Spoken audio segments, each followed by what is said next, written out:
I'm Corbett Wall with DV Auction, here with your feeder flash for Tuesday, December the 3rd. Holcomb's open, finally. Finney County Tyson Fresh Meats plant there in Holcomb, Kansas is open. Opened up on Monday, the first time they've slaughtered anything since the August 9th fire that they had. And word on the street was they got along pretty good. You know, they'd done a lot of refabricating there, a lot of improvements, and they were kind of thinking maybe they'd start off slow with about 1,500, but it ended up killing perhaps over 2,000 for the first day, and that was as good as could be expected. And now they're looking to kind of increase on that, and maybe finally within a couple of weeks get back up to the full head of steam, which would be about 6,500 a day. But you know, for those of you that were impatiently waiting for that plant to be open back up and thought that that was going to answer all of our problems, but we really don't have that big of a problems. We sure did there for a few weeks after the plant was on fire and shut down, but we've made that ground back up. But on the day that it opened up, we'll see how big of a splash it made. Your live cattle futures were down 40 to 45 cents there. Your trade immediately the week before it opened up, of course it was a holiday week, but they only moved a little over 51,000 head in your 5-area feeding region, which is absolutely nothing. So you know, the opening of Holcomb plant is sure not the answer to all of our prayers or anything, but it'll be interesting to see how they're looking, because you know, starting out slow of course, but you know, getting up to around 2,000 a day, and then eventually getting back here within just a couple of weeks or maybe 3 up to full steam ahead. But you know, we've been maintaining our slaughter levels ever since that plant caught on fire and ever since it shut down. In fact, we've had some of our biggest weeks since that of harvest on cattle. But I'm anxious to see who's going to drop back, if they're going to keep that about par, or are we just going to start having higher slaughter levels than what we were used to before. Because it wasn't just Tyson that was working on Saturdays and making that ground back up. It was all your other major plants too. And normally they show a lot of discipline. You know, they could open those things up wide open, and we see now how many they can actually move through one of those plants when they really want to and really need to. But they normally stay fairly disciplined, and they don't push it too much, because you know, of course, that would cause maybe an increase in demand for cattle, or a market that kind of gets to be a runaway or something like that. So are they just going to voluntarily cut back now a few thousand, or 1,000 here and 1,000 there at the different plants, to kind of let Holcomb ease back in, you know, the entry lane back onto the interstate, or are we going to see bigger slaughter levels now that we've got Holcomb back and we've been running about normal, what we always did before anyway? But be interesting to see. My guess is everybody will step back just a little bit, but it's going to be a while before the rest of us believe that they're running at full capacity. Want to make a note here, guys. I'm coming to Oklahoma now that Bedlam's over.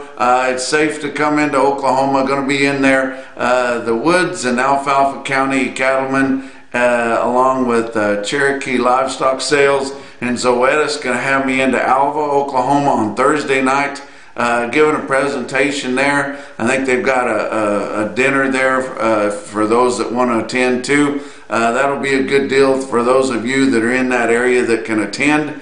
On Saturday we'll be in Oklahoma City at the Oklahoma Independent Stock Growers conference there, and that's at the Saddleback Inn right there on the main drag meridian there. If you guys can make it to that, they've got a lot of big time speakers on that deal, and I'm just tickled to be part of it. But a couple of opportunities if you guys have the time, the ability to stop by and see me and listen to one of my presentations. But let's look at the board for Monday. December live cattle futures down 45 cents, like I mentioned. You know, that sure wasn't what we were expecting on the first day for Holcomb reopening, but 120.75 is where it settled. and that's getting pretty close to what cash is now after the big jump last week. February down 40 cents at 125.80. January feeder cattle down 12 cents at 142.15, and March was unchanged. I mean, just hardly anything going on in your feeder cattle futures pit there, but March unchanged at 143.02.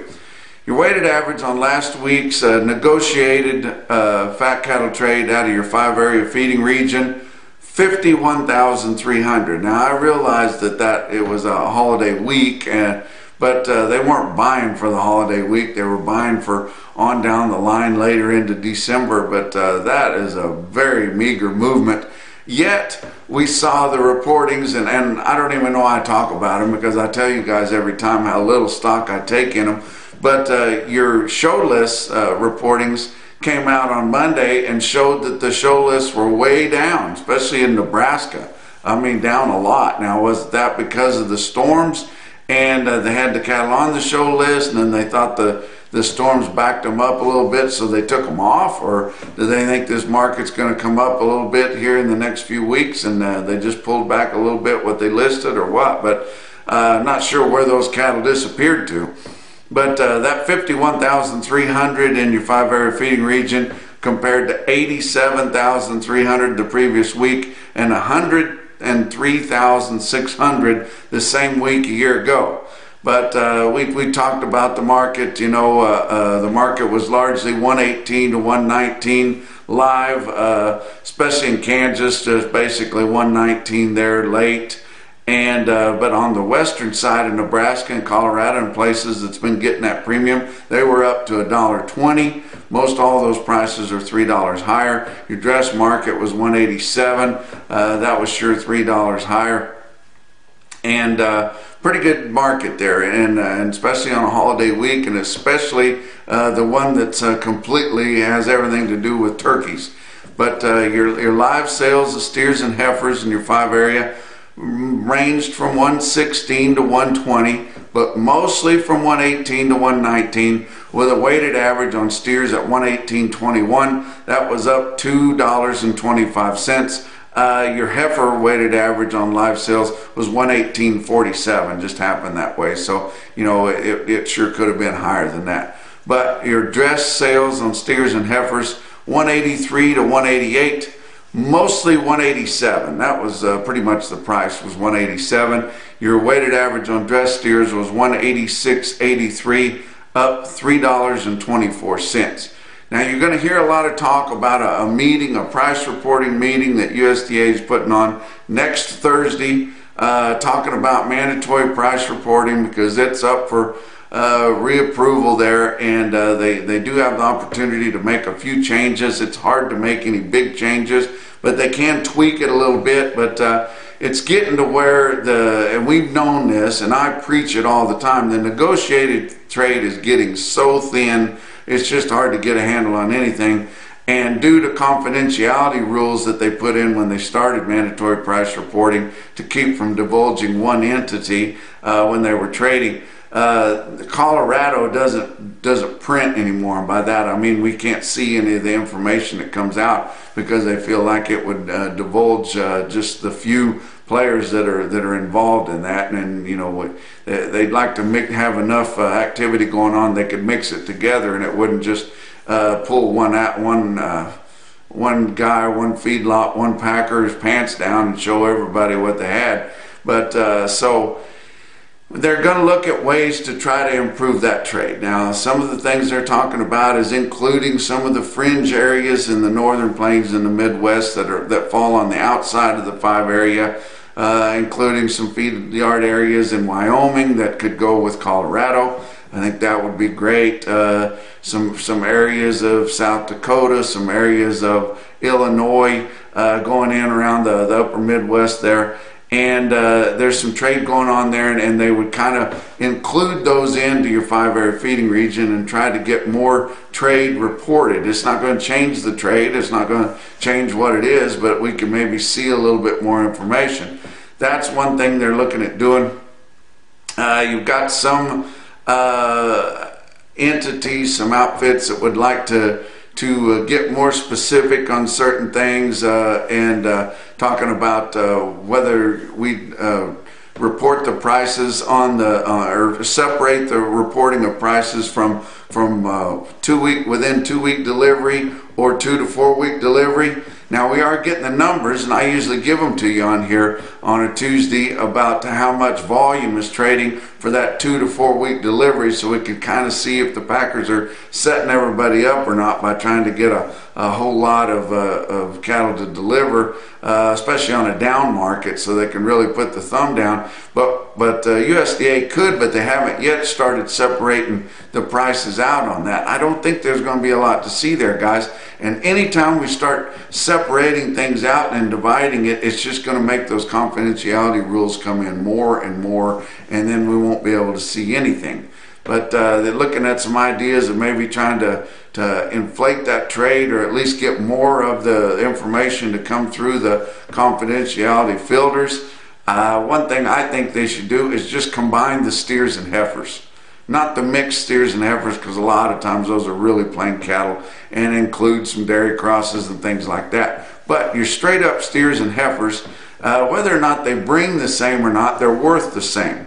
Now sometimes we see a little difference, and in 1 week your heifer weighted average might be a little more, and 1 week your steer's a little more, but they're worth the same amount. So why not put those in a pile and help get through some of those confidentiality rule filters that they've got there. But be interesting to see what they end up coming out with that. I'm not going to be going to that meeting. I've sat through way too many of those USDA price reporting meetings in my life, and I'm not excited about another one, but I may get on and watch it. It is going to be live streamed, I believe. But nationwide last week, your negotiated fat cattle trade was only 72,400. But you see, compare that to the 51.3 in the 5 area, there is quite a bit of trade around that fringe area there. But of that 72,400, 18,500 of them were for the 2 to 4 week delivery. We don't have a difference in reporting of the price of that, but I think the volume is where the rubber meets the road, and that's what we really need to know. But about 25.5% of your nationwide negotiated volume was for the 2 to 4 week delivery.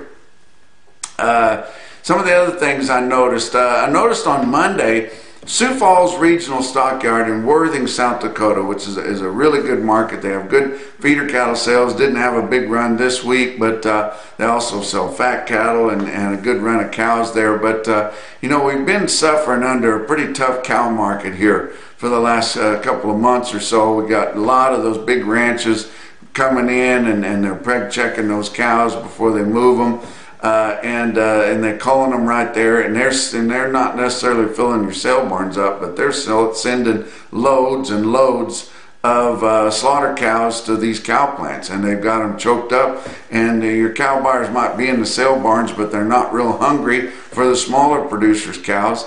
And the winters are fresh on our mind in the spring from last year. So a lot of guys are getting out, thinning down. Nobody doing any herd rebuilding to speak of right now. And so a lot of cows on the market. But one thing I thought was interesting is the premium white cows that they reported on the Federal State Market Report there, the big, fat, fleshy cows, weighing 15 to 1,700. These are fed cows mostly, and the reason they call them premium white, they've been on a concentrated grain diet for long enough to make that fat turn white, which gives your packers the ability to market those higher end retail cuts, the loin cuts, to Sizzling, Stockade, Ponderosa, places like that. How else are you going to have a steak night, at the all-you-can-eat buffet? But I tell you what, the drive on those is getting pretty good. They had those cows selling from 72.5 to 80.50 with the weighted average price on them at $77. So that means that would have paid a guy here a couple of months ago to buy some of those thinner cows that was selling awful cheap and shut them up and feed them. Cows gain pretty fast on grain. They've been wanting it their whole life and not getting a whole lot of it. And it's not a bad option to go to. And I think it could still work, because you can still buy some of those thinner cows worth the money. And if the winter's not too harsh and your lot conditions are decent, that's the problem with feeding cows. Hard for them to get around sometimes. But feeding those cows is a pretty good option sometimes, because you can add a lot of value to them as you're adding weight to them. So that's a double whammy. Let's talk about your feeder cattle market, your real-time index on DV Auctions automated reporting system there. 145.29, up 42 cents from the end of last week. So we saw that higher prices being paid for those cattle that were going in the index from 7 to 899 pounds. So a good Monday there. Oklahoma City, Oklahoma National Stockyards at 8,100 head there. Good sale for them. Following the holiday, feeder steers $1 to $3 higher. Feeder heifers steady to $1 higher, and I told you guys on the last visit I thought they'd be higher. Steer calves $4 to $8 higher. Did not see that. Not sure where they're going to be going with them, because I kind of told you recently how the wheat deal's looking. It's not looking all that great right now. Not sure if they've found a place to turn those calves out, or if we've got more farmer feeder or farmer backgrounders coming into the market. That's most likely the reason, because those guys normally, just like steers, they're not big heifer backgrounders, but those guys are starting to get finished up with their harvest up further up north from Oklahoma City into the Midwest. They're the heart of the Midwest, and they're still sending those steer orders down for something to background this winter. Your heifer calves, on the other hand, were steady to $1 lower. Joplin Regional Stockyard, 6,200 head there. Kind of a similar deal there. Calves sold really well, $3 to $7 higher. The yearlings that they had on hand were steady to $3 lower, but you got to remember they're comparing that to that big special that they had on the previous sale, and they had so many of them. They had extra buying power in there, and you know, they sold like 8,000 of those yearlings there on that 13,000 head day, and really hard to compare when you just got a regular offering of yearlings compared to that yearling special that they had a week ago. But this Thursday, Joplin will have their wean back special, and they got about 8,000 head there, and that will be a slick deal. Mostly northern quality cattle, or cattle good enough to go north with, mostly in bigger bunches, all with some kind of a health program on them, all of them long time weaned. Pretty good deal right there. You can watch and bid that sale on dvauction.com, or you can watch and call an order in to somebody that's going to be there. But pretty good sale coming up in Joplin on Thursday. But one rig that they did have in Joplin and was sure enough yearlings, and I thought they sold really well, although they could have brought a couple bucks more last Monday on that special. But 187 head of steers weighed at 843 in Joplin on Monday, bring $148, and that's a pretty good price. That's the market. That's higher than your index levels, and weighing well into the 8s, and a whole lot higher than your closest feeder cattle futures market. But a couple of other quotes I saw. Central Oregon livestock auction there in Madras, Oregon, excuse me. That's Trent Stewart's sale out there, and I was just out in Oregon the other day, and I saw some friends out there and some Feeder Flash gang members, and they said they like it whenever I quote a market from out there in the great Northwest. But they're at Central Oregon livestock auction. A heck of a calf quote. 52 head, 499 pound steers. That's scaring 500 pounds all to hell. 183. Awful good price. Elgin livestock sales, Elgin, Nebraska. I told you Ted Baum was going to have a big sale on Monday, and he did, and he got some good quotes out of there. About the best 6-weight steer calf quote that I've seen for a while. 90 head of 610 pound steer calves bring $164. And that's your Feeder Flash for Tuesday.